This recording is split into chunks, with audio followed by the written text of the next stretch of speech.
Chandamama Mahabharata, Part 3. The story of Shakuntala. As soon as Shukracharya cursed him to become an old man, Yayati fell at Shukra's feet and pleaded, "It is not fair to curse me."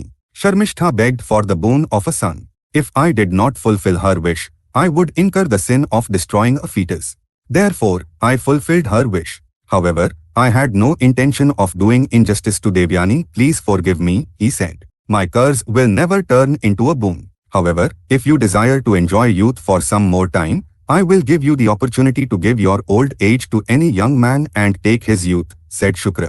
Yayati thought it would be better to ask his own sons instead of asking strangers for youth and to make the one who agrees his successor to the throne. Shukra agreed to this. Old age immediately overtook Yayati. His head trembled. His joints lost their strength. His hair turned grey.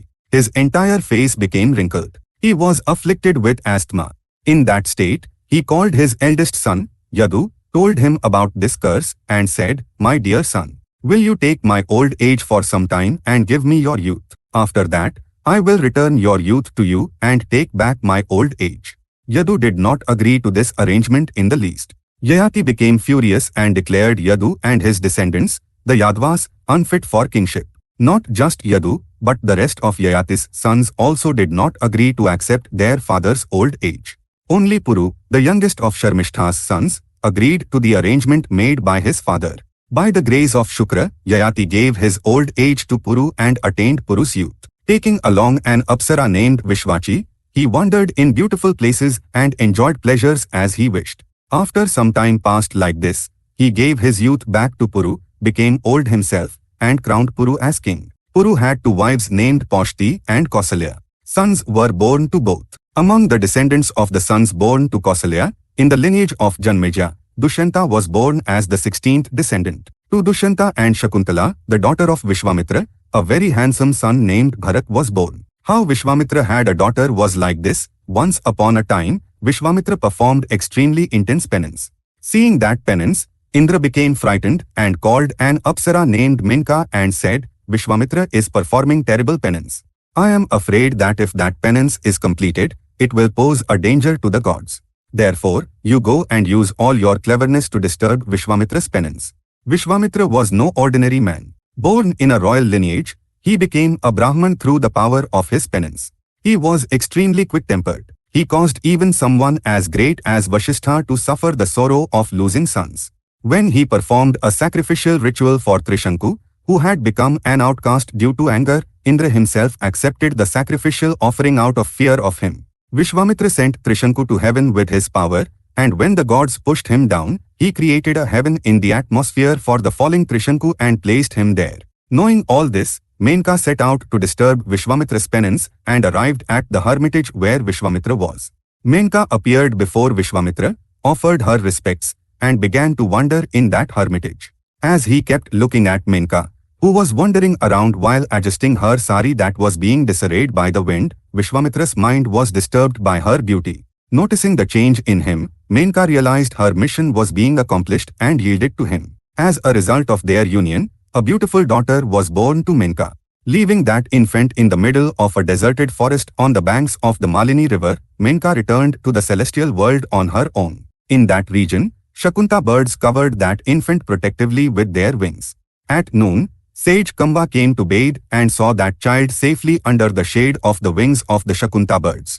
Since there were no people belonging to the child nearby, he took the child, carried her to his hermitage, named her Shakuntala, and began to raise her like his own daughter. Shakuntala also grew day by day, considering sage Kamba as her father, and treated all the forest animals with affection. One day, Dushyanta came to the banks of the Malini river for hunting with his retinue and saw sage Kamba's hermitage there. That hermitage area appeared very peaceful. Sage disciples were chanting Vedas. Some were offering oblations into the fire. In one place, study and discussion were taking place. Sangana was being heard. Dushyanta told his retinue to stop and entered the hermitage alone, arriving at Kamba's hut. Kamba was not in the hut. When Dushyanta called out loudly asking who was inside, Shakuntala, dressed in the attire of an ascetic woman, came out from within. As soon as she saw Dushyanta, she recognized him as a king, offered him ritual water for hands and feet, performed guest hospitality, and asked, "What do you need?" Seeing Shakuntala, who was so beautiful and delicate, Dushyanta was charmed by her hospitality and asked, "Young lady, having come to hunt in these forests, I thought of seeing the great sage before leaving. Is he not in the hut? Where did he go?" "He is my father. He has gone to bring fruits and sacrificial wood. He will return in a moment," said Shakuntala. As he watched the grace with which Shakuntala spoke, Dushyanta's infatuation for her began to increase. It was evident that she was a maiden. He said to Shakuntala, "I have heard that sage Kamba is a celibate. How did he become a father to you? Whose child are you actually? How did you come to this hermitage? My mind is drawn towards you the moment I see you. Tell me the truth." Since Shakuntala had previously heard sage Kamba telling her birth story to another sage, she told it all to Dushyanta. "So, you are a princess. I do not like at all that someone so beautiful and virtuous is wearing bark clothes, eating wild fruits, and living in this hut. Become my wife and enjoy all the pleasures in my royal palace. You be the queen of my kingdom," said Dushyanta. "Wait for my father, who has gone to the forest, to return, then take me after obtaining his permission," said Shakuntala. It became clear to Dushyanta that she had affection for him. He said to Shakuntala, "My heart is yearning for you. For Kshatriyas, Gandharv marriage does not require mantras or rituals. Except for the mutual consent of the bride and groom, there is no need for parents' permission. It must take place in secrecy." Shakuntala agreed to that marriage on the condition that the son born to her through him should be made the crown prince. Both of them became husband and wife right then. Saying goodbye to Shakuntala, Dushyanta assured her, "I will go to my city and send people to bring you there." Dushyanta had a fear in his heart about what sage Kamba might do in anger if he found out about this. Shakuntala also had a similar fear. Later, sage Kamba brought and placed down the roots and fruits, washed his hands and feet, and came and sat down. Shakuntala came and stood near him, feeling shy and fearful. He perceived what had happened with his divine vision and said, "My child, you have married a suitable husband. As a result of this Gandharv marriage, a son worthy of becoming a great emperor will be born to you. If you have any wish, tell me. My wish is that the son to be born to me should not only possess valor, wealth, and strength but also be the progenitor of the lineage," said Shakuntala. "It shall be so," said Kamba. Shakuntala's mind felt relieved. In due course of time, Shakuntala gave birth to a son. Sage Kamba performed the birth rituals and others for the boy according to the scriptures and as befitting a Kshatriya. That boy grew like the moon in the waxing phase, and by the age of 6, he started riding lions, tigers, and elephants and tying them to the trees in the hermitage, frightening the sages in the hermitage. Everyone in the hermitage used to call him Sarvadamna. One day, sage Kamba said to Shakuntala, "Child, your son is already fit to be a crown prince. It is better for him to be with his father. Moreover, how long will you stay in your parents' house when you have a husband?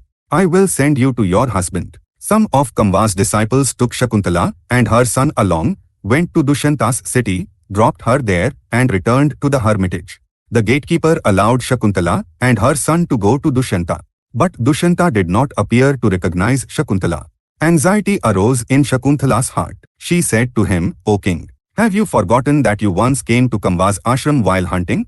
This is your son. You promised to make him the crown prince. Do not forget the word you gave to win me over." Dushyanta, despite knowing everything, pretended not to know and said, "I don't know who you are at all. Don't speak irrelevant things and go back the way you came." Shakuntala felt anger along with grief. She said to Dushyanta, "O king, do you say you know nothing? Do you lie thinking no one else knows? Your inner self surely knows. Hiding the truth is a great sin. Accept me today with the same good intention with which you accepted me that day. Even animals and birds love their offspring.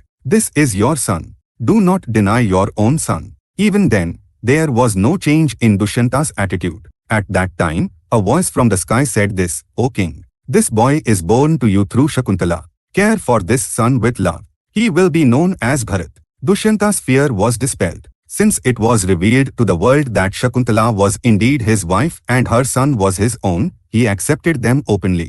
Chandamama Mahabharata, Part 3 is complete. For now, Swasti.